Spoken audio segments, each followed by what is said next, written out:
Hi there and welcome to another episode of My Travel Money TV. Today I'm going to share with you our 10 steps to planning and organising a trip to Africa. A recent questionnaire has found that a substantial number of people would love to travel to Africa but consider it too much of an ordeal and it just puts them off going. This isn't actually the case. Planning your trip to Africa is much the same as travelling anywhere else, but with a few add-ons here and there. No matter what your reason for travelling, whether it be for a culture trip to Marrakesh or to soak up the sun in Sharm el-Sheikh, you will be able to use these 10 steps to guarantee an organised and well-planned holiday. So, step 1, destination. You can spend as long as you like thinking about this. It's when you decide where to go that you actually start planning your trip.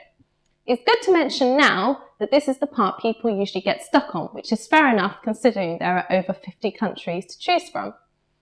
Consider buying a guide to Africa to help you pinpoint some areas of interest. It may seem old-fashioned, but travel agents are there to advise you on travel destinations based on the kind of trip you want to go on. 2. Time.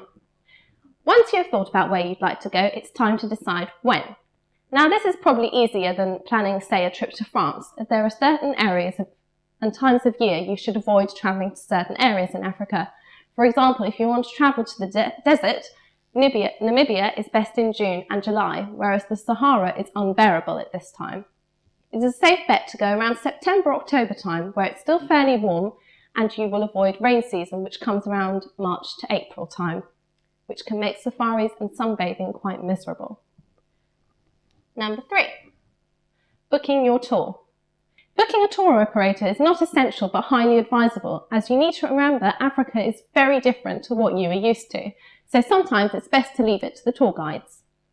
Ranging from budget to luxury, there are a number of companies out there that can tailor your tours and trips to your needs.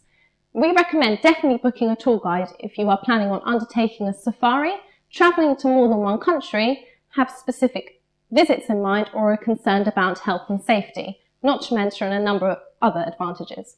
So as you can see, it's definitely worth considering. Step 4, book your flights. Flights to Africa aren't particularly cheap, and of course, like most flights, you will be better off booking them as soon as you have a time in mind, usually at least 2 months in advance if you can, as airlines book up very quickly. Also consider stopping off on your flight as opposed to flying directly, as this can decrease prices significantly too. Step 5, insurance. Do not take the risk of travelling without travel insurance, especially not to Africa. There are a number of cheap insurance companies that do not charge too much for a single trip.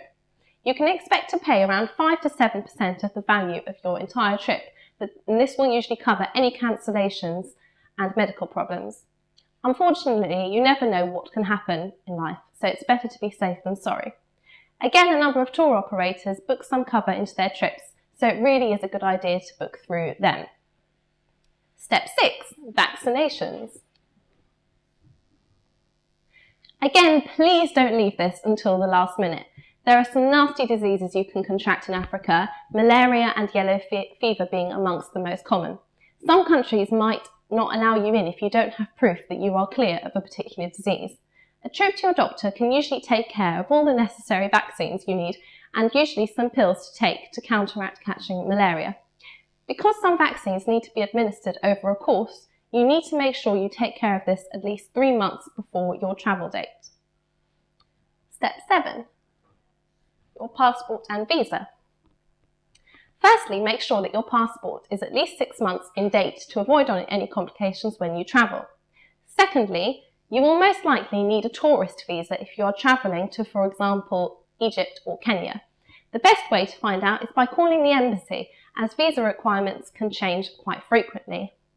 For shorter periods of time, visas can also be obtained on arrival at your destination, but it will save you a lot of time at customs if you have dealt with this in advance. Step 8, travel essentials. There are some things you just can't forget when you go to Africa. The obvious, such as a camera, spare memory card, sunglasses, etc., are too often left at home. However, some essentials that should definitely not be forgotten are insect repellent, a first aid kit, as there are a number of bugs you can contract from unsanitary conditions in most areas, iodine tablets and a copy of your travel insurance, driver's licence and passport, as well as your actual passport, of course, are a very good idea to take with you. Step 9. Travel money. Keeping with staying organised, don't leave your travel money until the last minute. Your trip to Africa will already have cost you a substantial amount, so the last thing you'll want is dreadful rates at the airport.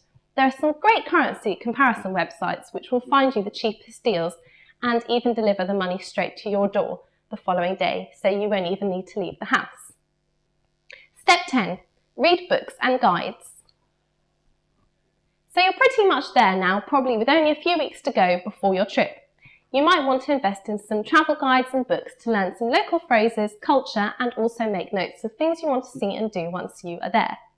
Aside from that, you can kick back and relax and know that you have successfully organised a trip that you had originally deemed complicated, but as you can probably tell, planning a trip to Africa is really not as complex as you had made it out to be. I hope that you have enjoyed this video and I wish you the best of luck and fun on your trip. Thank you for watching and goodbye.